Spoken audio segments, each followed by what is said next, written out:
자, 우리가 첫 번째 다뤄볼 주제는 무지개 언약에 대한 것인데, 요거는 말씀이 창세기 9장에 11절 이하에 이렇게 보면은 드러나고 있어요.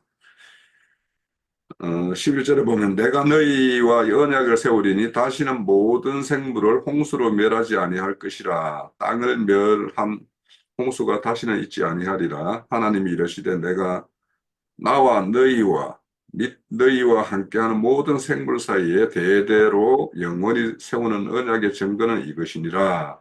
내가 내 무지개를 구름 속에 두었나니 이것이 나와 세상 사이의 언약의 증거니라. 내가 구름으로 땅을 덮을 때에 무지개가 구름 속에 나타나면 내가 나와 너희와 및 육체를 가진 모든 생물 사이에 내 언약을 기억하리니 다시는 물이 모든 육체를 멸하는 홍수가 되지 아니할지니라.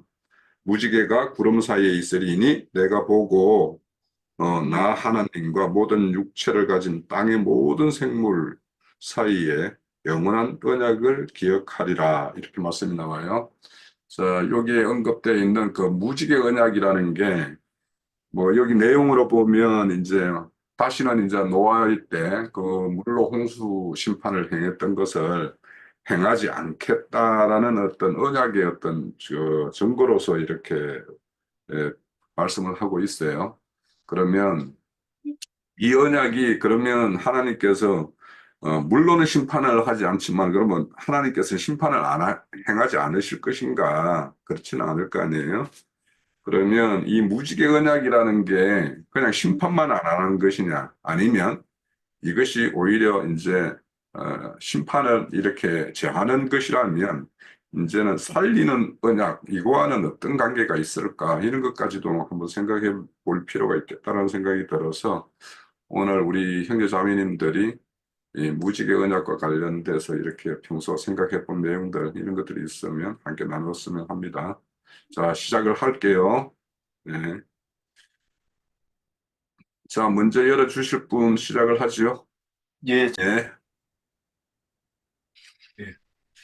저는 공영재님이 질문 올렸을 때 무지개에 대해서 이렇게 이번까지 너무 깜깜했어요. 무지개 언약만 나오면 그래서 깜깜했는데 그래서 이제 묵상을 하는데 이 질문을 딱 읽고 나서 이제 그날 묵상을 하는데 어, 옛날 그 우리 초등학교 때 그 자연 과학 시간에 그 스펙트럼을 가지고 그 이렇게 햇볕을 이렇게 비춰보면 그 무지개가 이렇게 나타났다는 것이 갑자기 이렇게 생각이 나요.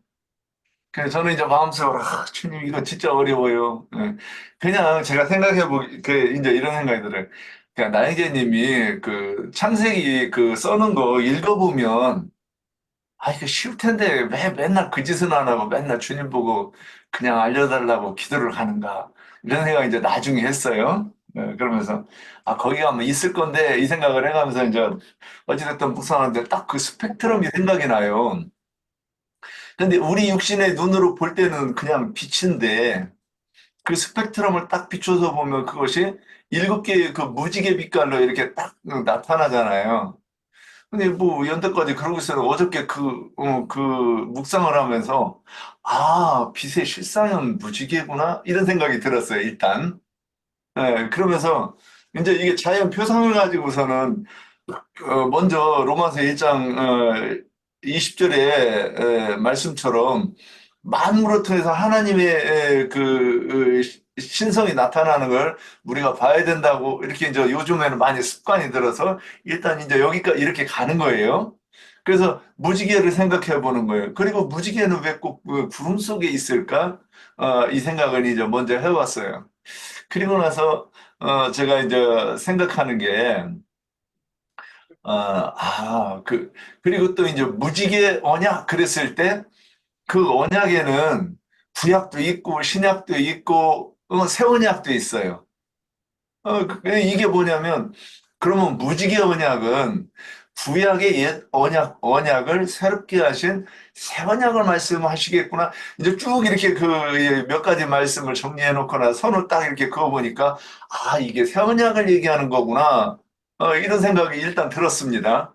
그러면 왜 이렇게 됐는가 이제 한번 좀 설명을 해볼게요.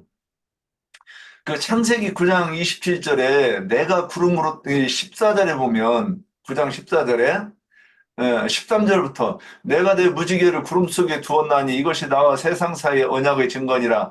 내가 구름으로 땅을 덮을 때에 무지개가 구름 속에 나타나면 그랬으니까 이게 혹시 이걸 보면 저는 딱 생각나는 게 그 마태복음 26장 64절에서 보면 예수께서 이르시되 네가 말하였느니라. 그러나 내가 너희에게 이르노니 이후에 인자가 권능의 우편에 앉아 있는 것과 하늘 구름을 타고 오는 것을 너희가 보리라. 예, 그렇게 얘기하셨어요. 그러니까 이게 구름 속에서 무지개가 나타나면 이게 구름을 타고 오는 주님으로 이렇게 이해를 해야 되는 것인가 보다. 저는 이렇게 이제 생각을 하는 거예요. 그래서 이제 그러면 구름에 대해서 한번 조금 더 이렇게 연결을 해보면 신명기 28장 12절에서는 여호와께서 너를 위하여 하늘의 아름다운 보고를 여시사 내 땅에 때를 따라 비를 내리시고 그렇게 돼 있어요. 그러면 구름 속 이제 그 접점은 어디냐면 구름이에요. 계속 구름. 구름은 변하지 않는데 거기에서 나타나시는 주님이 이제 달리게 나타나는 거예요. 신명기 28장 12절 보고를 여서 아니 하늘의 보고를 여는데 그런 보고를 열으셨으면 다이아몬드, 금덩어리 막 이런 걸 하늘에서 던지셔야 돼요. 맞아 죽거나 말거나. 그거 맞아 죽어도 행복하지 않을까 막 이런 생각이 듭니다. 그런 거 던져야 되는데 오히려 비를 내린다 이렇게 됐어요. 그러면 이 비가 무지개의 다른 모양이겠구나 이런 생각이 들었어요. 네, 이게 뭐냐면 세언약의 말씀이라 이거예요. 그 위에서 한 번 더 언급할게. 내가 구름으로 땅을 덮을 때 무지개가 구름 속에 나타나면 내가 나와 너희와 육체 가진 모든 생물 사이에 내 언약을 기억하리니 다시는 물이 모든 육체를 멸하는 홍수가 되지 아니할지라. 그래서 이 말씀도 이게 준비하는 중에 이거는 구약에서 이 말씀으로 심판하셨지만 신약에서는 모든 육체를 멸하는 홍수가 아니라 새 언약이 되겠다. 이렇게 말씀하시는가? 어떤 이제 이 생각을 하고 넘어갔습니다. 이거 누가 한번 나중에 봐주시고요. 그래서 신명기 28장 12절에서 내 땅에 때를 따라 비를 내리시는 것이 무지개가 나타난 것과 새 다른 모습이다. 이렇게 말씀드리고 사도행전 1장 8절에서 11절에 보면 오직 성령이 너희에게 임하시면 너희가 권능을 받고 예루살렘과 온유대 사마리아 땅까지를 내 증인 되려 하시니라. 그리고 왜요? 9절에 한자담에 홍석인 형제님이 꺼주시면 좋겠네. 네, 말씀하세요. 자, 이 말씀을 마치시고 그들이 보는 데서 올려져 가시니 구름이 그를 가려 보이지 않게 하더라. 그랬으니까. 그러니까 이번에도 구름이 있는데 이번에는 구름 위로 올라가시는, 구름 속으로 올라가시는 예수님에 대해서 말씀하고 계십니다. 그러면 여기에 대해서 설명, 구름 사이에 나타나는 무지개는 그러니까 구름 속으로 올라갔던 그리스도가 아니신가. 이제 이렇게 생각을 해보는 거예요. 그래서 무지개는 그리스도이시고 이 그리스도는 성령으로 계시하시는 분이시니 그분이 가르치시는 계시를 받은 자가 증거하는 말은 계시를 받은 자가 증거하는 말은 성령이 말하게 하심에 따라 말하는 새 방언이며 새 언약이며 복음이며 진리이며 예수는 그리스도라 합니다. 이렇게 이제 저는 정리가 됐어요. 예, 정리를 했어요. 그래서 마태복음 26장 64절에 예수께서 이르시되 내가 말하였느니라 그러나 내가 너희에게 이르노니 이후에 인자가 권능의 우편에 앉아 있는 것과 하늘 구름을 타고 오는 것을 너희가 보리라 하시니 아까 먼저 한번 인용하고 다시 왔어요. 구름을 타고 오시는 것을 이렇게 설명을 할 때 무지개로 오는데 구름을 타고 오시는 오셔가지고 그 땅을 덮는다고 하는 것이 땅을 덮을 때가 있는데 뭐 하는 것 9장 14절. 14절에 내가 구름으로 땅을 덮을 때에 무지개가 구름으로 나타나면 이것이 그 사도행전 2장 1절에서부터 그 성령이 임하는 모습을 이렇게 이제 그렸을 때 그 교회에 임하는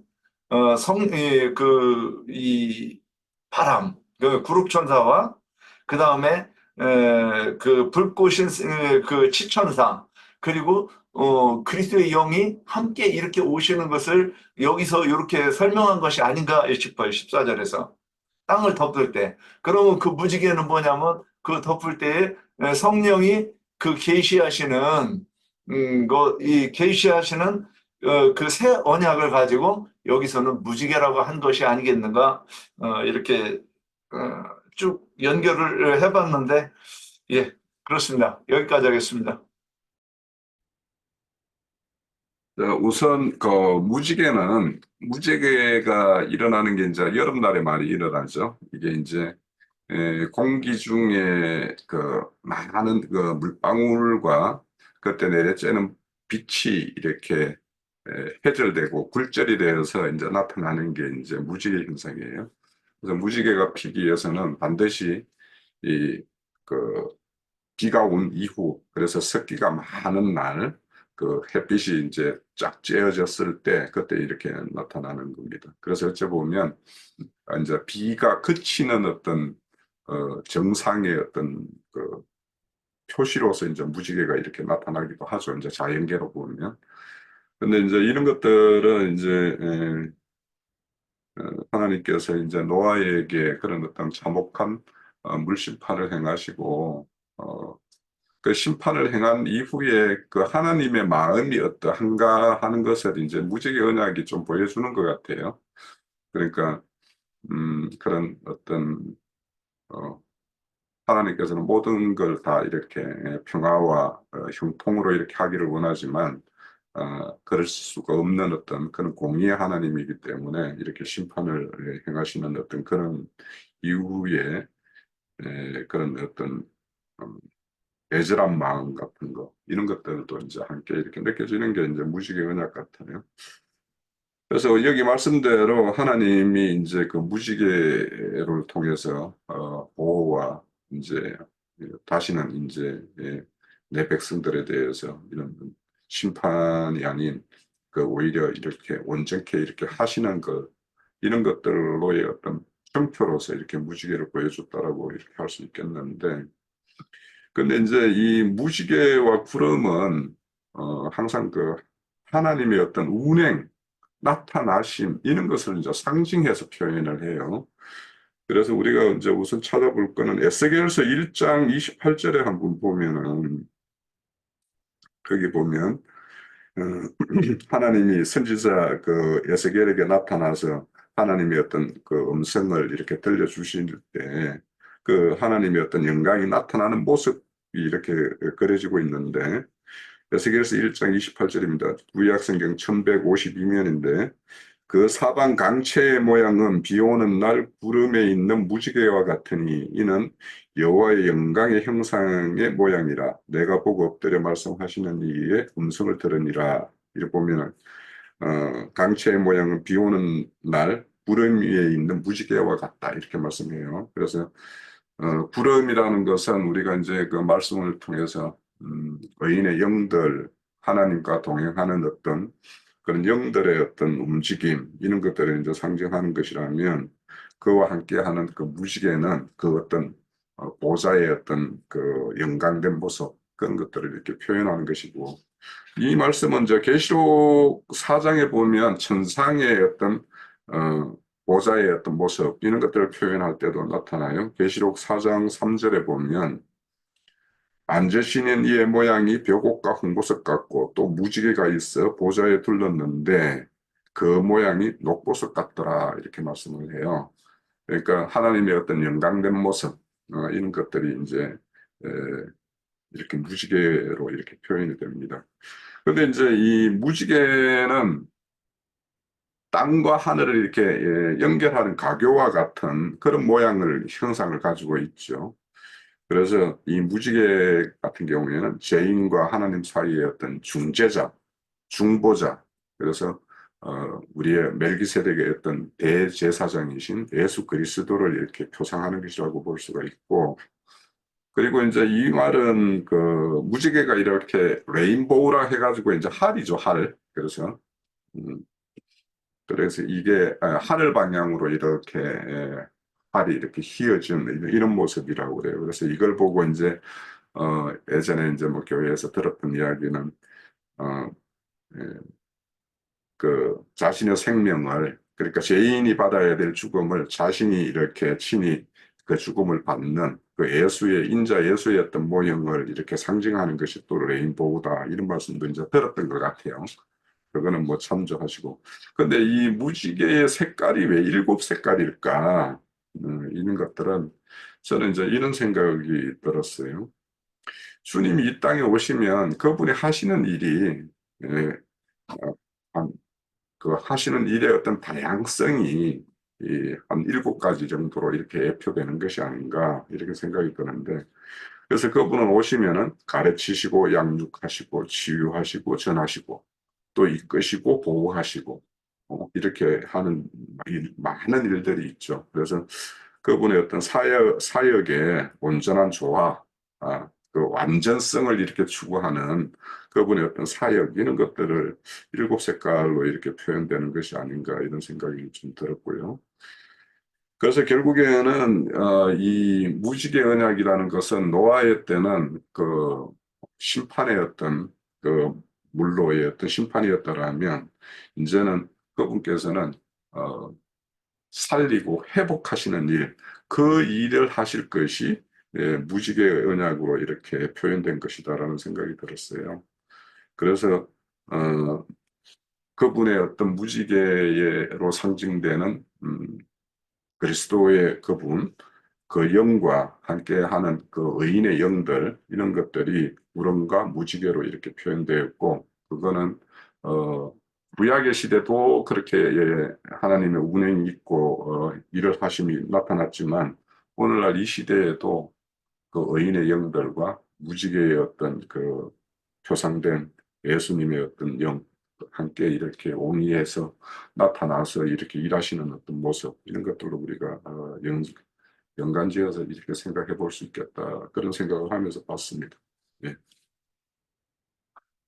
또 요거에 대해서 또 이런 한번 뭐 형제님이 보신 것처럼 형제님이 보신 것처럼 저도 많이 흡사하게 생각은 했어요. 이제 그러는데 우리가 형제님 이제 에스겔 1장 28절하고 계시록 4장 3절을 읽으셨고, 또 우리가 계시록 10장 1절을 볼 것 같으면은 내가 또 보니 힘센 다른 천사가 구름을 입고 하늘에서 내려오는데 그 머리 위에 무지개가 있고 하고 말씀이 돼 있어요. 그래서 이것을 봐서도 무지개라는 것은 예수님을 상징하는 거구나 하는 거를 이제 우리가 생각을 할 수 있을 것 같아요. 이제 그러는데 구름 사이에 있게 한다, 그렇게 하나님의 말씀을 하셨으니까, 구름이라는 것은 증인들의 구름 같은 증인들 하는 그 저기로, 구름이라는 것은 하나님의 말씀을 전하는 증인들을 상징하는 그 입장에서, 그러면은 노아 때는 홍수가 난 다음에 다 멸절을 하고서는 무지개가 생겼지만, 하나님의 심중에 있는 마음은 내가 무지개를 볼 것 같으면은 그 물로 심판했던 것을 생각을 나게 생각할 거다, 이렇게 말씀을 하신 걸로 봐서는, 그러면 심판을 안 하겠다는 그 의중이 그 안에 있는 걸 우리가 볼 수가 있잖아요. 이제 그러면서 그러니까 결국은 많은 물이라는 것은 음료가 앉은 많은 물을 상징을 하겠지만, 그 뒤에 음료가 있는 와중에도 그 뒤에 구름 같은 증인들이 하나님의 의중을, 하나님의 의를, 복음을, 기쁜 소리를 전달하는 그 저기에 있어서는 반드시 주님이 함께 하시는 것이고 거기에는 구원이 있는 것이다. 저는 그렇게 연상을 해봤어요. 그래서 곧 구름 같은 증인들 안에 있는 그 말씀으로 인해서 또한 예수 그리스도의 아까 형제님이 이야기를 했듯이 7가지 색깔이 그 레인보우가 있는데 7가지라는 것은 여전히 또 7이라는 그 충만수로 인해서 주님의 어떤 그리스도의 형상, 그 아름다움, 그런 것을 다 종합한 그것이 무지개 7색깔로 나타나는가 하면 거기에는 구름 같은 증인들이 전하는 복음으로 인해서 주님이 거기에 함께 하시며 구원이 있을 것이다 하는 것이 하나님의 의중이 있지 않았을까. 그러니까는 홍수의 심판 때처럼 노아의 홍수 때처럼 심판을 하는 것이 아니고 그것을 생각해서 그 반대로 주님의 증인과 더불어 또 주님이 거기에 함께 하시며 구원이 있을 것이다 하는 것으로 생각을 하는 것이 하나님의 의중이 아니었을까. 저는 이제 그렇게 생각을 해봤습니다. 형제님과 많은 흡사한 생각은 해봤어요. 네, 여기까지 하겠습니다. 여기 에스겔서 1장 들려요? 1장 28절에 아까 형제님 읽으셨는데 그 사방 광채의 모양은 비 오는 날 구름 속에 있는 무지개 같으니 이는 여호와의 영광의 형상의 모양이다. 이렇게 말씀하셨어요. 이게 하나님의 영광, 형상, 모양이라고 여기서 말씀하셨기 때문에 이 하나님의 형상, 모양을 담는 것은 누구예요? 예수 그리스도죠. 예수 그리스도에 있는 예수 그리스도 그 형상, 모양이라는 것은 예수 그리스도의 마음과 생각을 말씀하시는 건데 제가 오늘 준비는 좀 기대했는데요. 고린도후서 3장에서 한번 제가 좀 봤어요. 고린도후서 3장에서 3장 3장 14절부터 8절까지 좀 몇 절만 읽어볼게요. 그러나 그들의 마음이 완악하여 오늘날까지 구약을 읽을 때에 그 수건이 벗어지지 아니하고 있으니 이 수건은 그리스도 안에서 없어질 것이라. 오늘날까지 모세의 글을 읽을 때에 그 수건이 그 마음을 덮었도다. 그러나 언제든지 주께로 돌아가면 그 수건이 벗어지리라. 주는 영이시니 영이 있는 곳에는 자유가 있느니라. 우리가 다 수건을 벗은 얼굴로 거울을 보는 것 같이 주의 영광을 보매 그와 같이 형상으로 변하여 영광에서 영광에 이르니 그 주의 영광으로 말미암느니라. 네, 말씀하셨고 4장에 그러므로 우리가 이 직분을 받아 긍휼하심을 입은 대로 낙심하지 아니하노니 이에 숨은 부끄러움을 이를 버리고 숙임으로 행하지 아니하며 하나님의 말씀을 혼잡하게 하지 아니하고 오직 진리를 나타내므로 하나님 앞에서 각 사람의 양심에 대하여 스스로 추천하노라. 만일 우리의 복음이 가리웠으면 망하는 자들에게 가리워진 것이라. 그 중에 이 세상 신이 믿지 않는 자들의 마음을 혼미케 하여 그리스도의 영광의 복음의 광채가 비추지 못하게 함이니 그리스도는 하나님의 형상이니라. 우리는 우리를 전파하는 것이 아니요 오직 그리스도 예수 주 되신 것과 또 예수를 위하여 우리가 너희의 종된 것을 전파함이니 어두운 데 빛이 빛이라 말씀하셨던 그 하나님께서 예수 그리스도의 얼굴에 있는 하나님의 영광을 아는 빛을 우리 마음에 비추셨느니라. 우리가 그 보배를 질그릇에 가졌더니 이는 힘이 큰 능력을 하나님께 있고 우리에게는 있지 아니함이라. 몇 가지 볼게요. 여기서 보면 그 하나님 그리스도 예수 안에 있는 그리스도 예수의 주되신 것과 또 예수를 위하여 우리가 너의 종된 것을 전파함이라. 가위 사도가 말씀하셨고 또 어두운 데에 빛이 빛이라 말씀하셨던 그 하나님께서 예수 그리스도의 얼굴에 있는 하나님의 영광을 아는 빛을 우리 마음에 비추셨다 그랬거든요. 이게 아까도 그 말씀을 하셨지만 그 우리 시골에서 살 때는 그 무지개를 많이 봤었어요. 이게 비 오는 날 비가 이렇게 되고 나면 그 무지개가 이렇게 뜨거든요, 항상.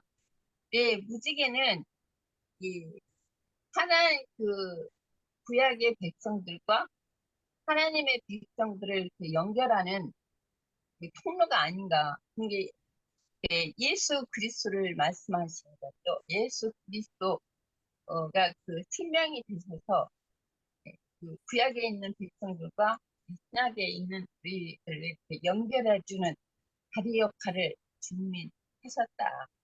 이게 저기 계시록에 보면은 그 무지개를 말씀하실 때 항상 일곱이라는 숫자를 많이 말씀하셨더라고요. 이 일곱이라는 숫자는 교회 숫자를 말씀하시는 거잖아요. 그런 것처럼 주님이 그 구약 백성과 신약 백성을 연결해주는 다리 역할을 하셨다. 무지개로 이렇게 표현하셨던 것 네. 그 18절에 보면, 20절에 보면 노아가 농사를 시작하여 포도나무를 심었더니 포도주를 마시고 취하여 그 장막에게 불급하선지라. 가나안의 아버지 함이 그의 아버지 하체를 보고 밖으로 나아가 그 두 형제에게 알림해 센과 야벳과 옷을 가져다가 자기들의 어깨에 메고 뒷걸음쳐 들어가서 그들의 아버지의 하체를 덮었으며 그들의 얼굴을 돌이키고 그들의 아버지 하체를 보지 아니하였더라. 노아가 술에 깨어서 그의 작은 아들이 자기에게 행한 일을 알고 이에 이르되 가나안은 저주를 받아 그의 형제들의 종들의 종이 되기를 원하노라. 이렇게 이제 말씀이 있어요. 자, 그러면 자, 노아가 이제 포도주에 취해서 하체를 드러낸 것, 그것은 어떤 의미가 있을 것이며 이를 강포한 함이 받는 저주가 아들 가나안에게 이렇게 돌아간 것처럼 이렇게 묘사가 되어 있어요. 그래서 이 부분에 대해서 이제 왜 함의 어떤 함이 이렇게 그 아버지의 하체를 보았는데 가나안 그 함의 막내 아들이 이렇게 저주를 받는가? 이 내용에 대해서 우리 한번 나눠보기를 원합니다. 자, 시작을 할게요. 들려요? 그 아까 녹음했는데 포도주라는 게 원래 이제 뭐 민수기라든지 레위기 보면은 그 전제 제물로 드려지는 게 포도주입니다. 그런데 지금 노아는 하나님을 상징하고 있고 그 노아가 포도주를 갖다가 마셔서 취했다라고 하는 것은 지금 전제 제사를 갖다가 마셨다라고 볼 수가 있지 않을까 생각을 해봅니다. 즉 포도주는 피를 상징하고 있거든요. 그러니까 어, 그 피를 상징하는 포도주를 붓는 의식을 말하는 게 전제잖아요. 근데 노아는 그 포도주를 마시면서 취했다라고 얘기를 하고 있어요. 그러니까 하나님께서 지금 기분이 좋아가지고 취한 상태를 얘기하고 있습니다. 전제에 대해서 보면은 1년 된 어린 양이었을 땐 포도주 4분의 1 시인을 갖다 붓고요. 순양이었을 경우에는 포도주 3분의 1 시인을 붓습니다. 수송아지는 반흰 또는 민수기 15장에서 보면은 10분의 3 에바를 갖다가 붓는다라고 되어져 있습니다.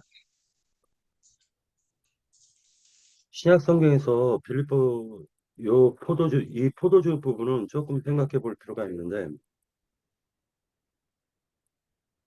포도주를 마시고 21절을 보면 포도주를 마시고 취하여 그 장막 안에서 벗은지라라고 되어져 있는데 어, 벌거벗었다. 지금 노아는 하나님을 상징하고 있는 것인데 벌거벗었다. 라고 지금 과연 그렇게 표현할 수 있는가라고 얘기할 수가 있습니다. 그런데 저는 그게 가능하다라고 보여집니다. 그리고 이제 그것은 함의 아들 가나안이 네 번째 아들인데 그 가나안이 그것을 보고 함에게 말을 했고 그리고 그 함이 그 하체를 보고 밖으로 나가서 두 형제들에게 알렸다라고 얘기를 하고 있습니다. 그래서 두 형제들이 뒷걸음질 쳐서 옷으로 가렸다라고 얘기를 하고 있어요. 전체적인 흐름은 이렇게 보여지고 있고요. 저는 이제 개인적으로는 이 포도주가 전제라는 이 부분만 개인적으로 생각이 들었습니다. 예.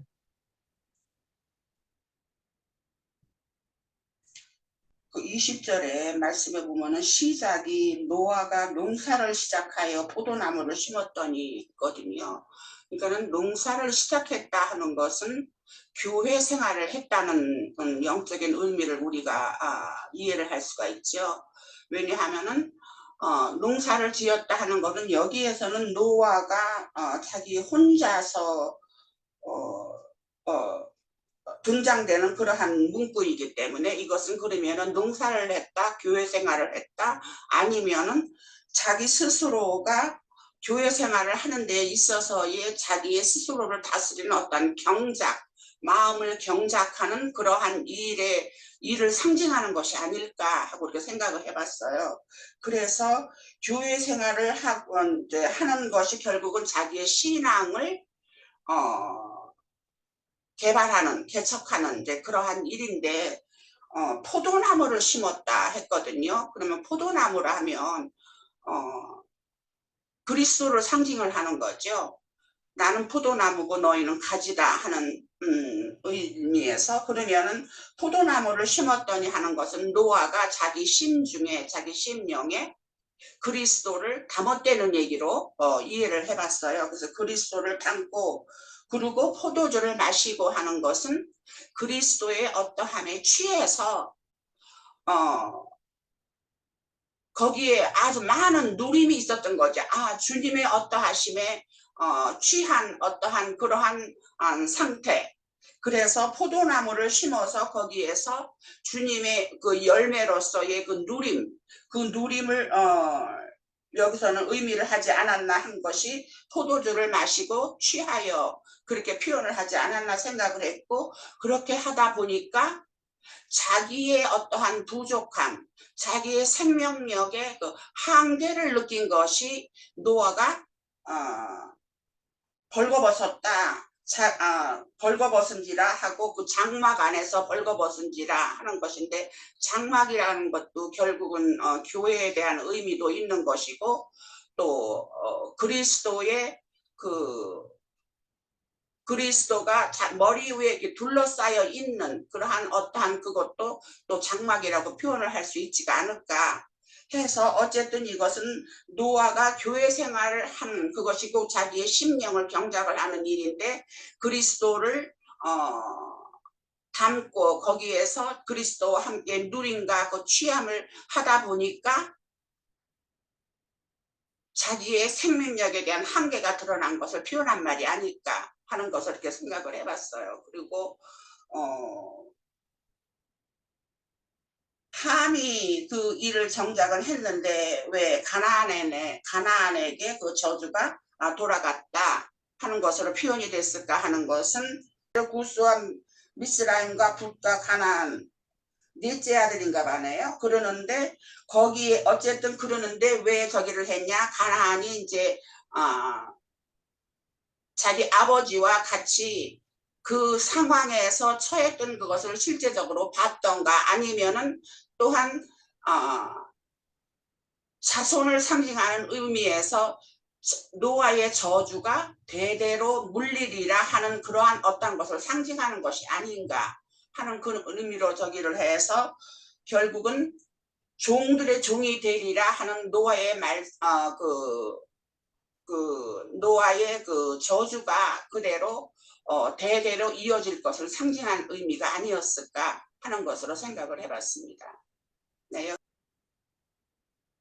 우선 노아가 포도주를 마시고 취했다라는 것을 어떻게 볼 것인가, 우리가 이제 일반 그냥 술로 봐서 술을 먹고 취한 것과 같이 이렇게 볼 것인가? 아니면 자신이 포도원을 가꾸고 그 어떤 풍성, 을 이렇게 기쁨으로 이렇게 누리는 어떤 그런 걸 이렇게 상징하는 것인가를 한번 생각을 해보면 저는 이제 이 후자인 것 같아요. 그래서 우리가 이제 사람이 어느 세계에 속하느냐에 따라서 그들이 어떤 먹는 음식과 이렇게 경작하는 내용들이 다 달라지겠죠. 우리가 이제 가인과 아벨만 보더라도 목축하는 아벨은 이는 산악 지역을 다니면서 이렇게 목축을 했을 것이고 가나안은 이렇게 땅이 낮은 지역에서 이렇게 그 식물을 이렇게 가꾸는 그런 일을 했겠죠.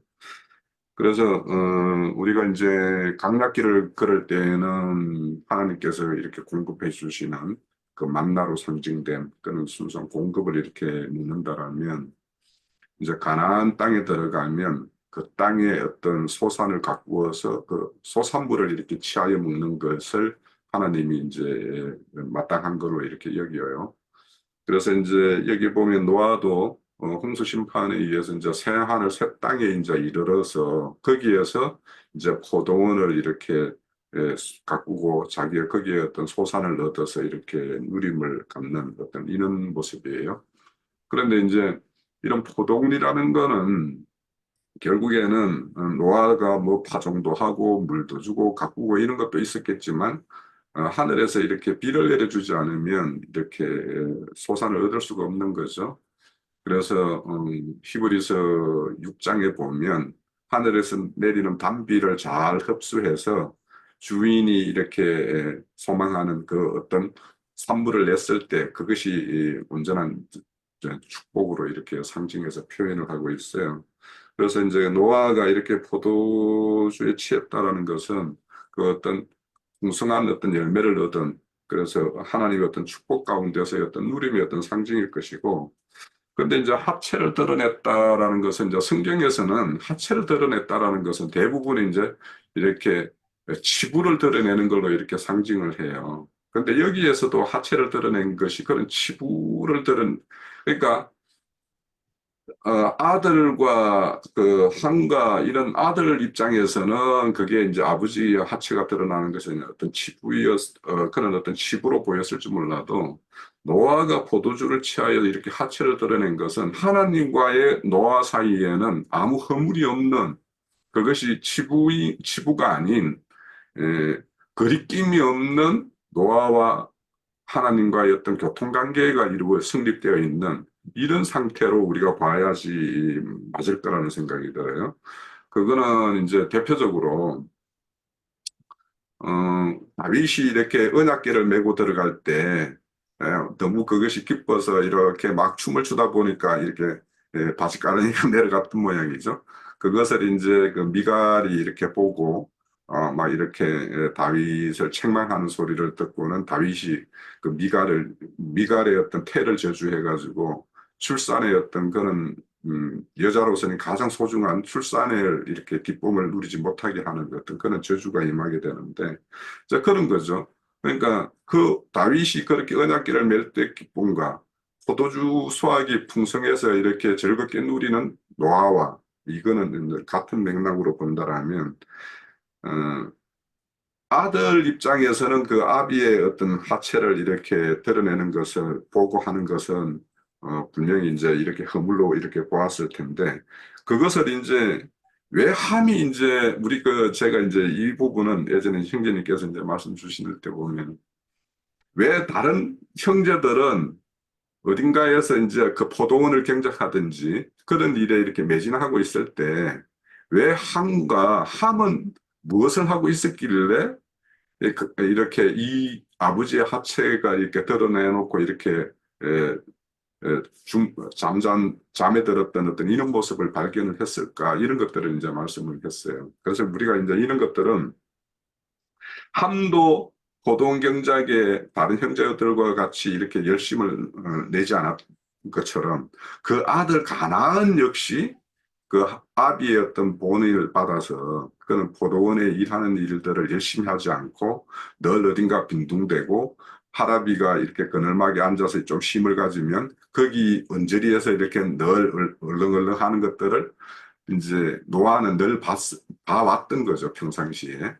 그래, 그래서 그 어떤 노아의 어떤 그 생각에, 이 일은 제일 먼저 자신이 이렇게 하체가 드러난 어떤 모습을 발견한 자는 가나안이었을 것이다라고 이렇게 딱 그걸 이제 노아만은 아는 것이죠.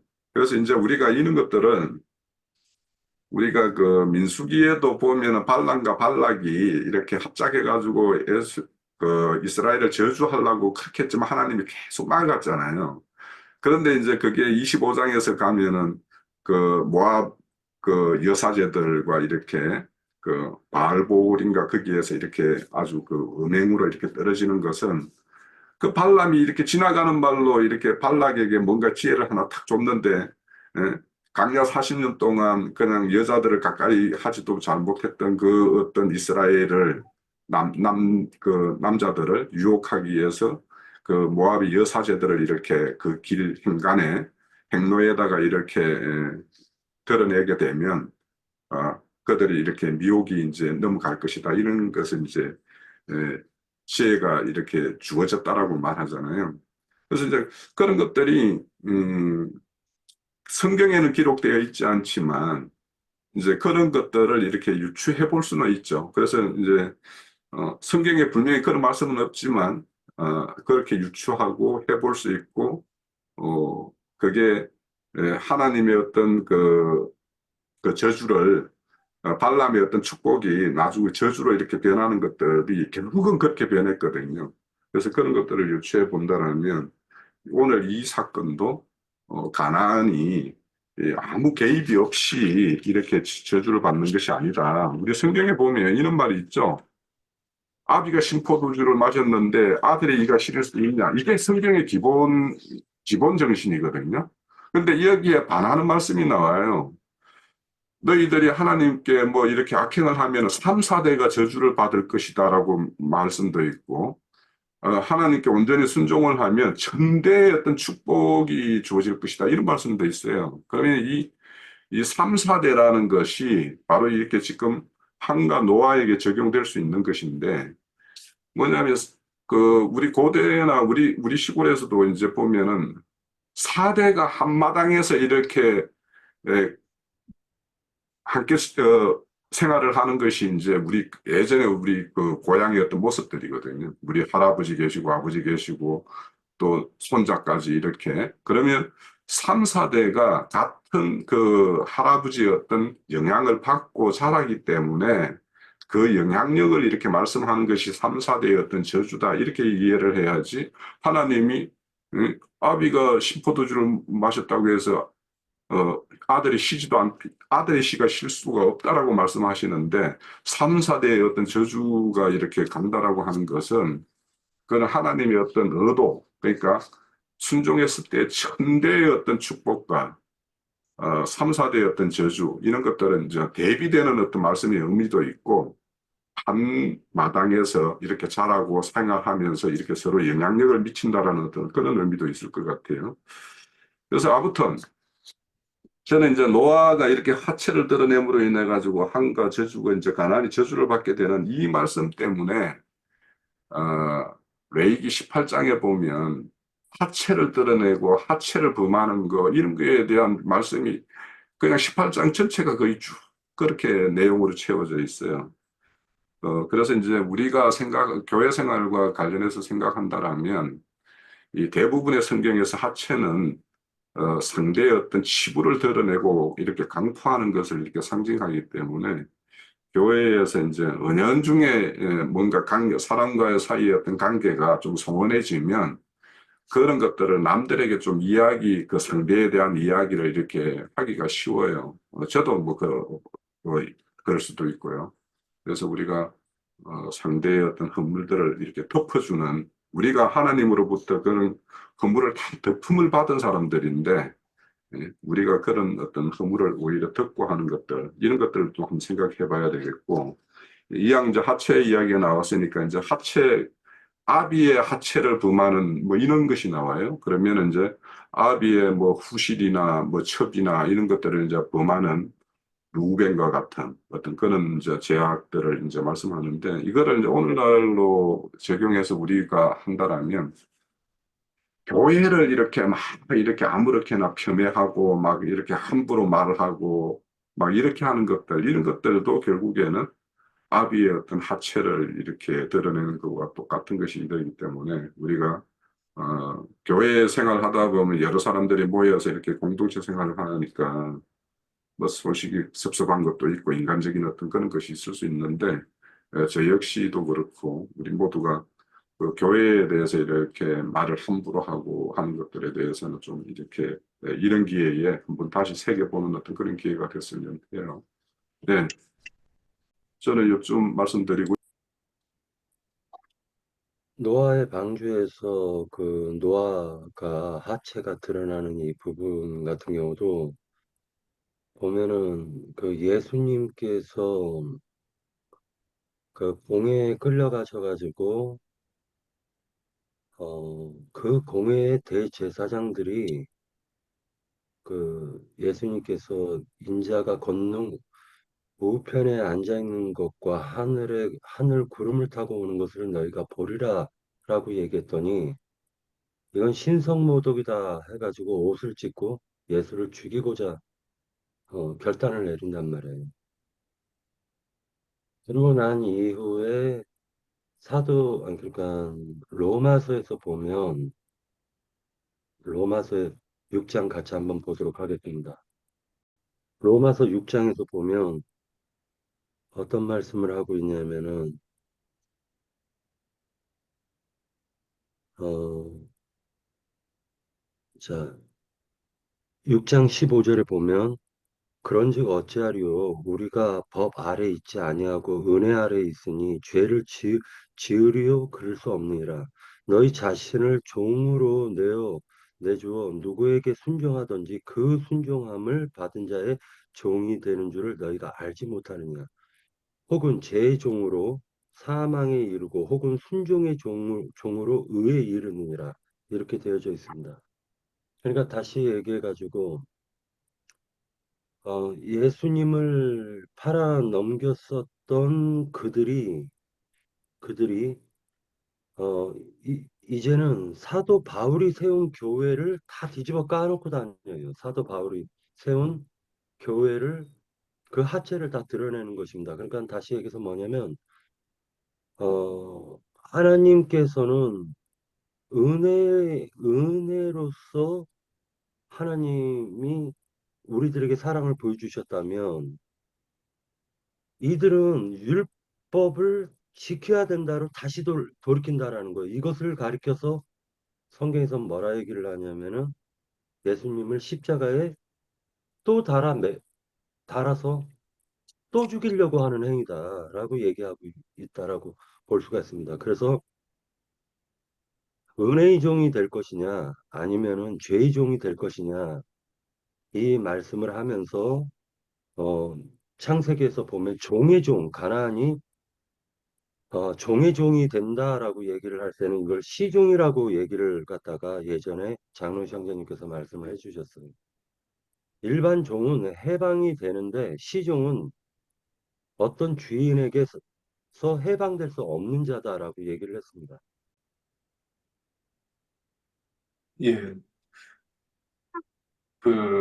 저는 이 말씀 이렇게 보면서, 그러니까, 먼저 한번 상식적으로 이렇게 우리가 이제 문자로 보면서 한번 해도 이게 그게 이해가 되어야, 어, 그 다음에 그 묵상에서 어떤 그 계시를 받기가 참 편하지 않은가 이런 생각을 해봐요. 근데 먼저, 이제 도대체 자식이 어떤 잘못을 하면 저주에 저주를 하고 종의 종이 되게 할 수 있겠는가? 그래서 이 일상에서 적용을 하면 어, 설사 자식이 그 예전에 이제 뭐 그 설경구 씨가 나오는 영화를 보는데 거기서 어떤 자식이 아버지의 유산을 노리고서는 부모를 다 칼로 이렇게 찔러 죽이는 장면이 나와요. 근데 그 아들이 이 칼을 안 쓰는 사람이라 이 칼을 쓰다가 이 손톱이 이렇게 이 조각이 떨어져 나갔는데 그 엄마가 죽는 순간까지 그 자식의 손톱을 이렇게 삼켜가지고 그 은폐를 하려고 그래요. 어떤 자식의 흔적을 감추려고 하는 그런. 근데 나중에 설경구가 네 손톱을 네 엄마가 삼켰더라. 그러니까 너는 아빠가 아니면 모르는 부모의 마음이다. 이런 얘기를 해요. 근데 오늘 이제 이렇게 묵상하면서 그러니까 어떤 잘못을 하면 이 자식이 그 저주까지 내릴 수 있는 이런 경우에 해당할 수 있겠는가 한번 이 생각을 좀 해봤어요.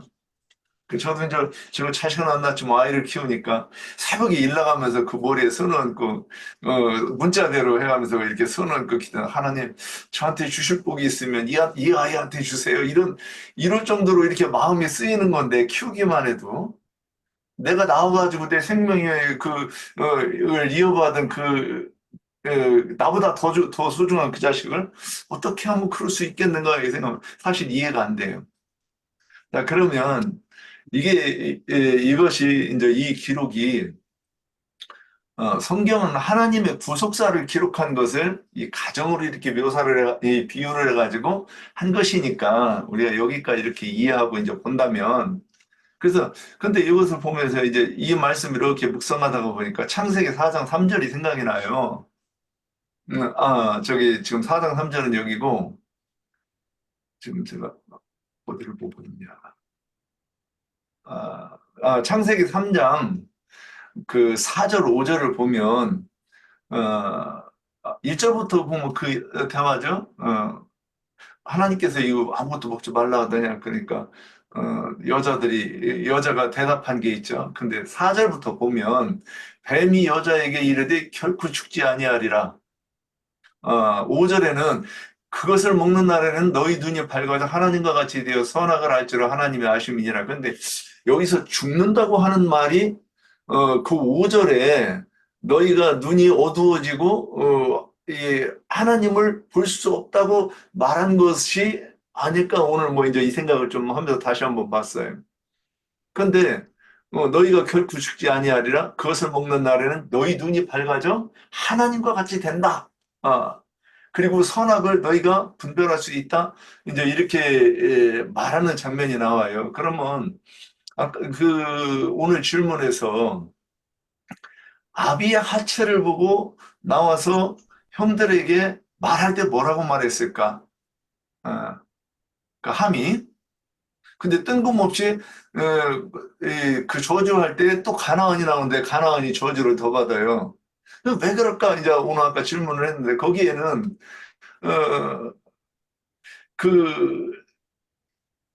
먼저 얘기를 하는 게 그러면 얘기를 할 때 뭐라고 했을까? 얼레리 꼴레리 그랬다는 것인가?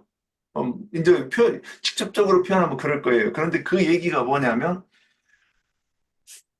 포도나무의 포도주를 먹고 취해가지고 하체를 드러냈다. 이 벌거벗고 하체를 드러냈다. 그러면 그 아버지의 그 생식기를 보았다는 건데 그 생식기를 볼 때 그러면 그것이 아이고 세상에 뭐 저기 조롱의 대상이 될 정도로 그렇게 보이는 것인가? 아니면 그것이 나를 낳게 하신 그 생명의 초소로 이렇게 보고 그러면서 내 생명의 뿌리가 저기에 있다고 인정이 된다고 하면 가나안처럼 그렇게 표현할 수 없을 것이고 셈과 야벳처럼 본다 그러면 그거는 어떤 존중 또는 감히 비하할 수 없는 것이라고 이렇게 저는 표현할 수 있다고 볼 수 있다고 봐요. 자, 다음 표현으로 뭐라고 하느냐?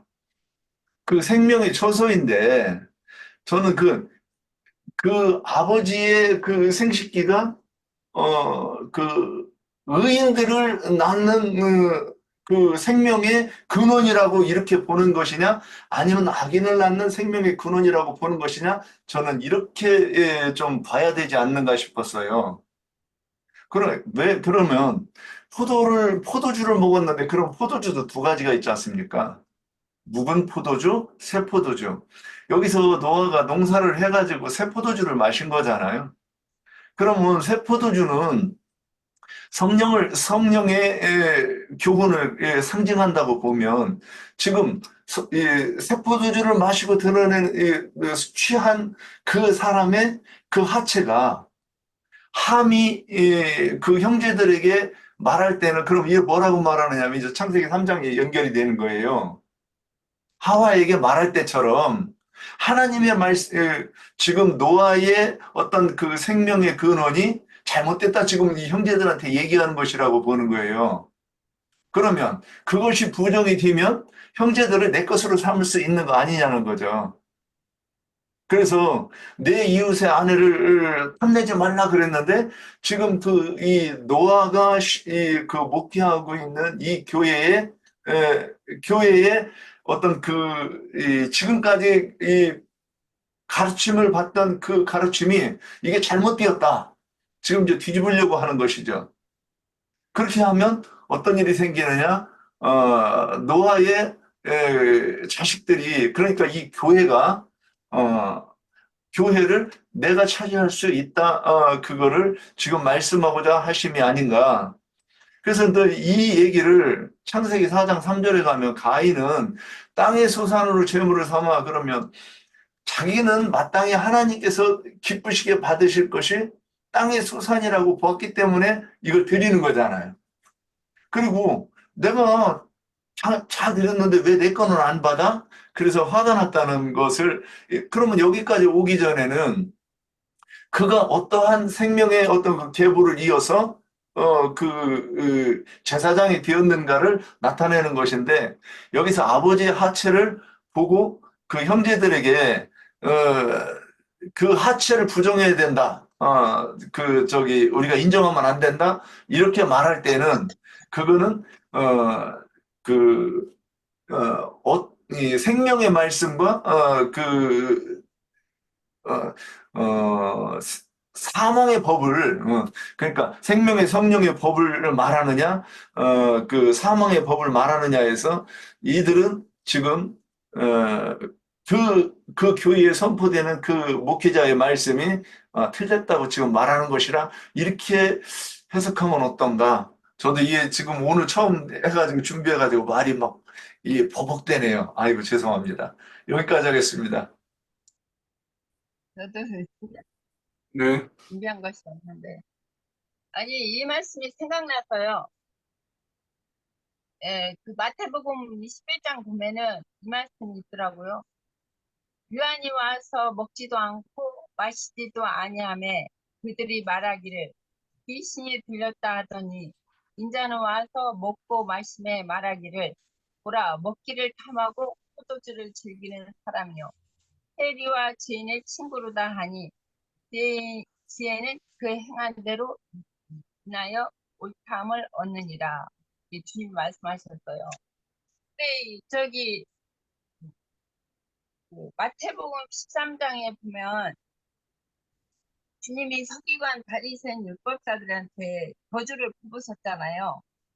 이게 그 서기관 바리새인들 화했을진적 외식하는 서기관과 바리새인들이여 너희는 선지자들의 무덤을 만들고 의인의 비석을 꾸미며 이르되 만일 우리가 주상 때 있었더라면 우리는 그들이 선지자들을 뼈흘리는데 참여하지 아니하였으리라. 그리고 뼈흘리는데 그러면 너희가 선지자들을 죽인 자의 자손임을 스스로 증명하리로다. 너희가 너희 주상들의 분량을 채우라. 뱀들아 독사의 새끼들아 너희는 어떻게 지옥의 판결을 피하겠느냐 주님이 이렇게 말씀하셨거든요. 근데 아까 그 하나는 함의 저주의 저주를 받은 것처럼 여기 그 사람의 저기 노아는 예수 그리스도를 말하기 때문에 그러니까 아들들이라는 것은 이제 하나님의 주님의 제자들을 말씀하시는 거잖아요.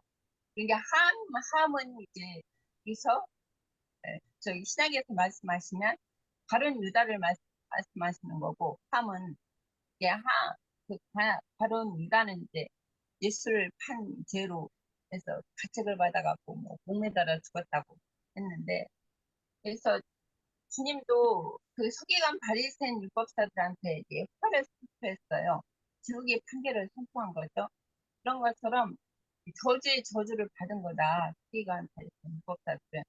이게 주님이 모든 무슨 일을 하면은 이게 안식일을 안 지킨다고 서기관 바리새인 율법사들이 따라다니면서 항상 그 언제 그 예수를 죽일까 그 저기 그것만 노렸었잖아요. 그런 것처럼 여기서 말씀하신 것처럼 이게 유한을 와서 먹지도 않고 저기 마시지도 않으면은 또 이렇게 또 책 잡고 또 주님은 이게 귀신이 들렸다 하고 또 주님은 와서 먹고 마시면 그러니까 이제 먹고 마시며 포도주를 즐기는 자요. 막 죄인들과 세리의 친구로다 이렇게 그렇게 그 서기관 바리새인 율법사들이 이렇게 주님을 놀리잖아요. 그러면 이렇게 그 이것은 이제 노아가 벌거벗었다는 것은 이제 허물이라는 것인데 이게 교회 안에서나 이제 허물이 있어요. 아까 저기 홍영규님도 말씀하셨듯이 허물이 있으면 그 허물을 저기 샘과 야부처럼 덮어줘야 되는데 자꾸 들춰내요. 누가 허물이 이제 우리는 다 교회 생활 하고 옛사람이 이 소문이 있기 때문에 허물이 다 드러나요. 허물이 없는 사람이 없잖아요.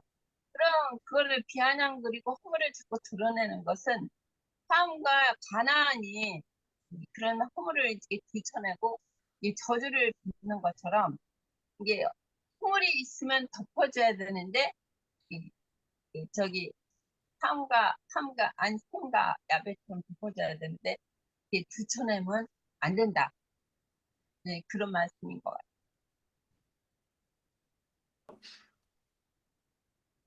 왜 가나안이 저주를 받았는가. 그래서 오늘 좀 집에 있어가지고 이제 그 창세기 그 9장 강론을 이렇게 봤어요. 그랬더니 거기는 뭐라고 이제 나인젠이 이렇게 설명하시기를 그 가나안이 먼저 할아버지의 그 하체를 보았고 그것을 아버지한테 얘기해서 아버지가 이 아버지 함이 그것을 또 가서 보고 진짜가 확인해서 보고 형제들한테 이렇게 얘기를 했다. 이제 이렇게 제가 읽은 것 같아요. 네. 자, 그런데 저는 그것을 보고서는 이제 또 하나 그 원래 제가 예전에 그 수책자를 읽을 때 그, 그래서 이 기독교를 알고 싶어가지고 그 기독교 서적 책자들을 좀 그래도 좀 사다 읽어봤어요, 옛날에. 근데 거기에 삼위일체론이 나오는데, 아타나시우스와 이레니우스가 이 초대교회에서 삼위일체론이 이게 삼위일체론이다 아니다를 둘이 열되게 논쟁한 그 교부들로 알고 있어요. 근데 그 아타나시우스는 그 삼위일체 교리를 이게 이제 그, 카톨릭 전통 교회로 이렇게 확립하였는데 제가 여기서 얘기하는 게 뭘 얘기하려고 그러냐면 한번 우리가 생각해 보세요. 처음에 그 삼위일체론을 이게 주장을 할 때 많은 사람들이 그것이 당연하지 그게 삼위일체론이 맞지 그랬을 것인가. 그러니까 이레니우스와 아타나시우스가 그 논쟁을 할 때만 해도 어떤 백중지대로 막 그런 것들이 이 그 주장 어떤 주장 교리 이것이 맞겠나 저것이 맞겠나 이제 그렇게 했을 거예요. 또 그럼에도 이거는 이제 삼위체론이 맞다 그럼에도 많은 저항이 있었을 거예요.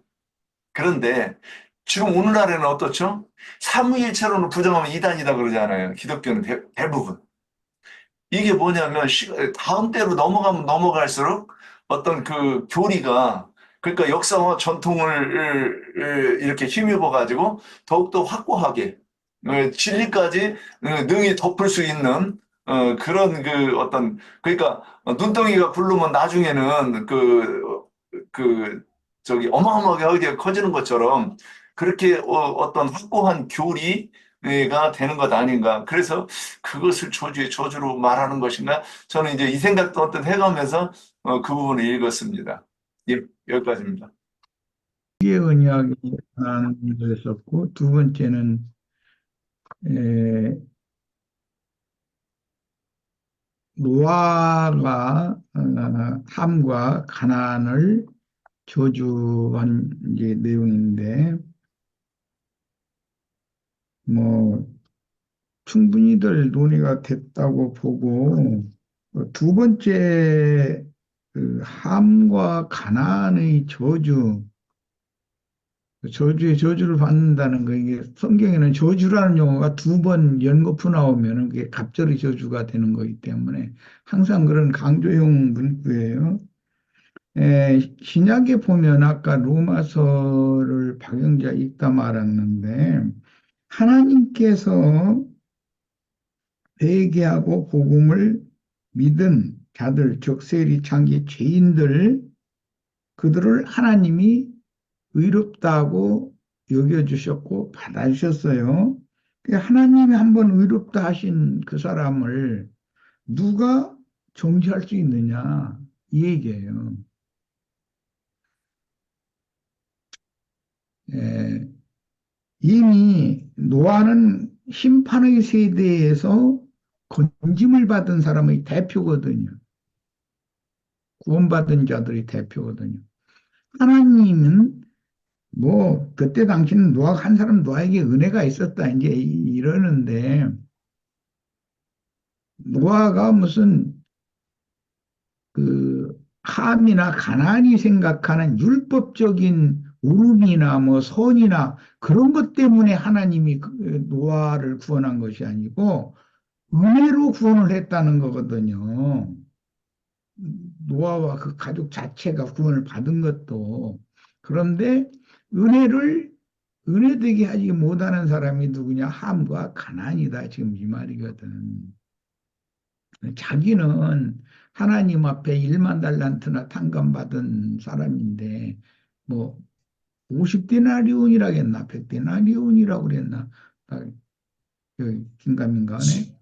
예, 백데나리온입니다. 예, 그거 내놓으라고 목을 조였기 때문에 그 탕감해 주신 그 임금이 그 말을 듣고 그 옥졸은 자에게 네 스스로 네 모든 빚을 네 스스로 꼴이라도 남기지 않고 다 갚기 전에는 절대 감옥에서 나올 수 없다. 이렇게 이제 축복이 오히려 저주가 되게 이제 판결을 내린 말씀이 신약에 나왔는데, 여기에서 제일 큰 교훈은 옛날에 그가 세리였고 창기였고 죄인들이었다는 것을 안다 하더라도 하나님이 정한 법에 의해서, 즉 회개하고 복음을 믿은 자를 나는 의롭다 하기고 그를 받아주고 그를 나의 것으로 취한다. 그 말은 그를 하나님이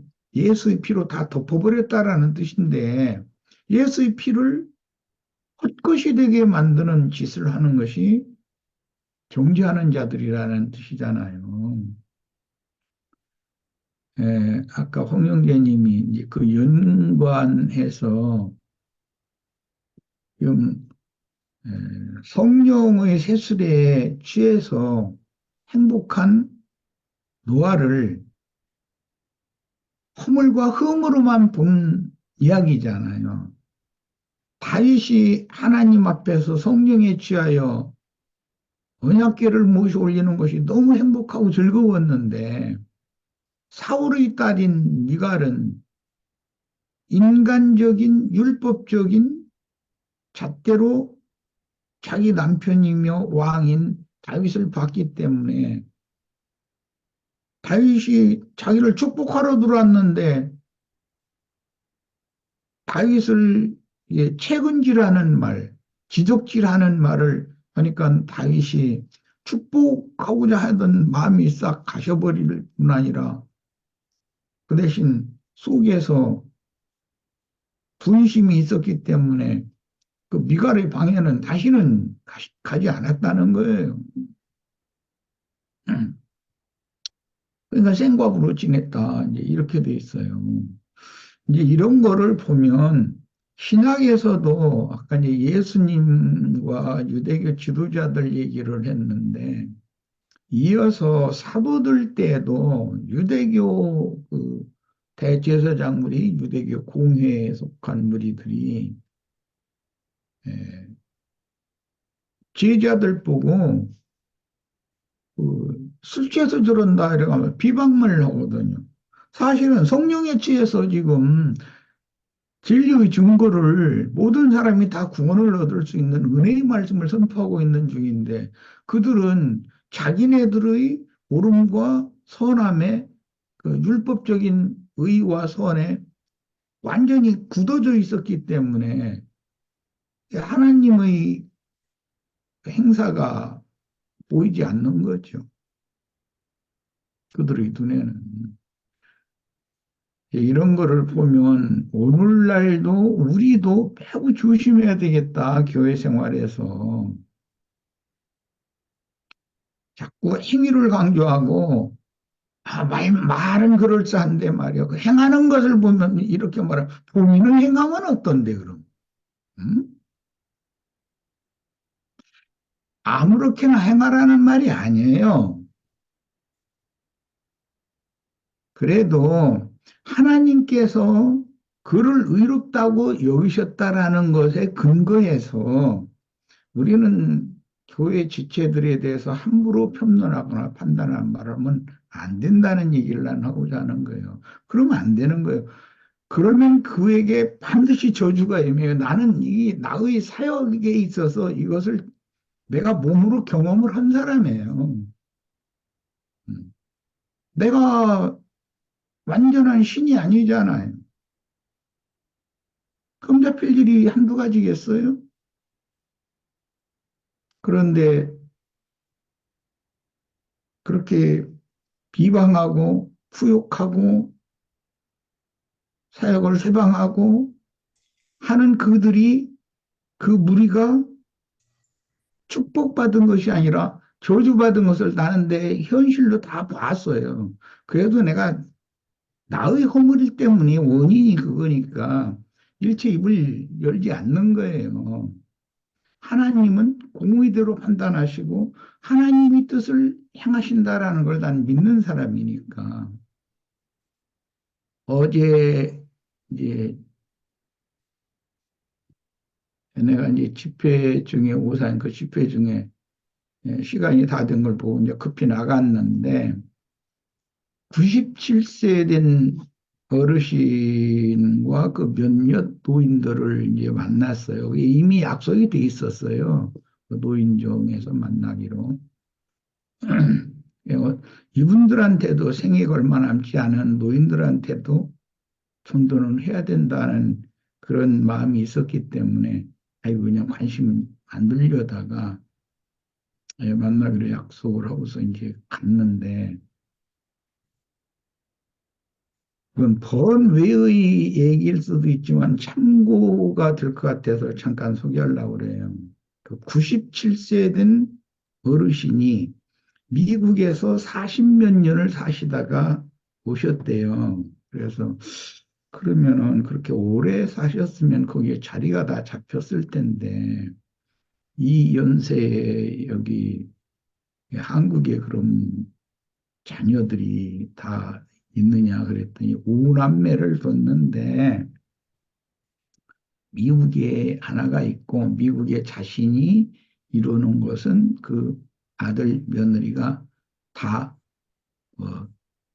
그냥 주었다고 하시지만 내가 보기에는 속으로 굉장히 섭섭한 자식에 대한 어떤 섭섭한 그런 생각을 갖고 있어요. 그것을 슬쩍슬쩍 이렇게 비추시더라고요. 그러면 여기에 그럼 자녀가 넷이나 있으니 공교를 받고 편안히 지내시면 되지 않냐 그랬더니 그게 아니고 뭐 저 앞에 그 군인 아파트 있는데 그 옆에 그 연립주택이 있거든요. 양양 읍내에 속한 게 아니라 그 서면이라고 하는 저 강 건너에 있는 이제 예, 거기 그 연립주택에 혼자 이렇게 지내시는가 봐요. 그러면은 식사 수발이나 이런 거는 어떻게 해결을 하시느냐?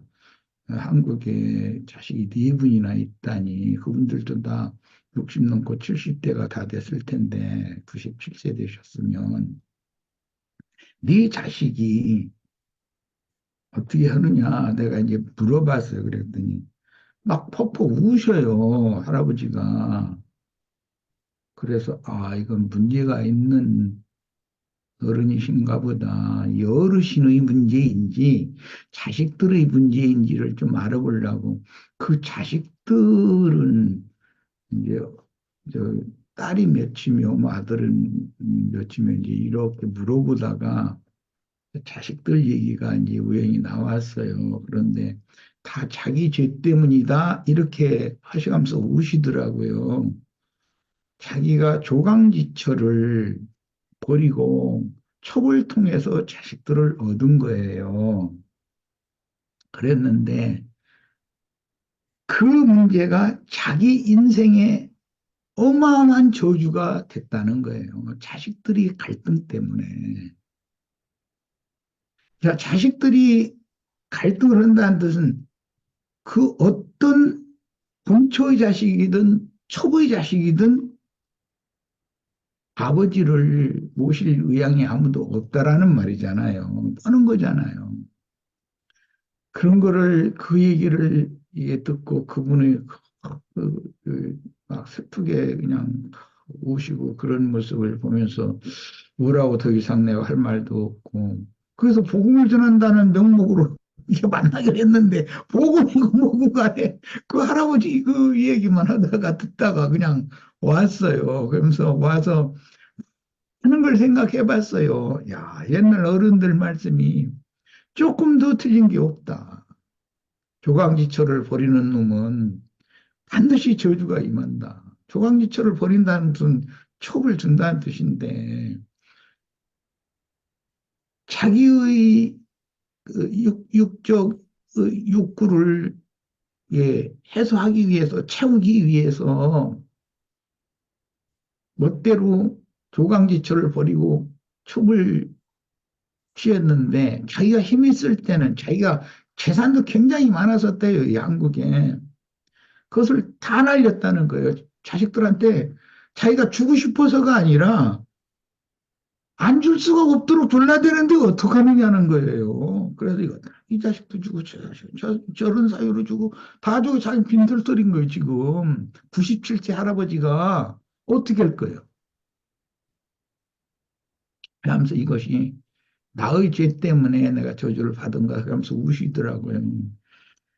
우리 형제 자매님들도 이런 그 어른들을 만나서 그런 대화를 내가 나누고 왔지만 나는 많은 교훈을 받았어요. 흔히 노인정에서 내 아들은 뭐 의사고 박사고 뭐 자랑하죠. 내 딸은 뭐고 뭐 의사고 뭐 박사고 교수고 뭐 해가면서 뭐 자랑하죠. 그 사람이요. 늙어서 힘없어지면요. 어디, 산 사람 고래장 하라고 할아버지 할머니들 보내는 게 뭐라고, 거기 보고 뭐라고 하지, 요즘에? 요양. 요양원? 예, 요양원. 요양원 딱 보내버려요. 그런 자식 성공한 거 자랑하던 할아버지 할머니 노인정에 와서 그런 분들은 결론적으로 요양원에서 숨거두게 돼요. 자식들이 자기 아버지 어머니 돌아가시는 거 보지도 않아요. 이런 걸 우리 많이 생각을 해봐야 되겠어요. 내가 함과 가난의 저주를 얘기하다가 어제 마침 이제 그런 것을 경험하고 그런 대화들을 나눈다 왔기 때문에 많은 생각을 해본 거예요. 부모는 자식이 성공한 것이 세상적으로 성공한 것이 그 또래들 할아버지 할머니들끼리 한테서는 자랑일지 모르지만 실제로는 그 자식들을 아버지 어머니가 생각하는 것처럼 자식들이 그렇게 생각을 해주느냐고는 뭐 그거는 뭐 금상첨화인데 그렇게 되는 확률이 거의 없다는 거예요. 우리 형제 자매님들 늙어지고 힘없어질 때 요양원인가 거기 가서 죽지 않기를 바라면 지금부터 정신 바짝 차리시기를 바래요. 네, 마치겠습니다. 네.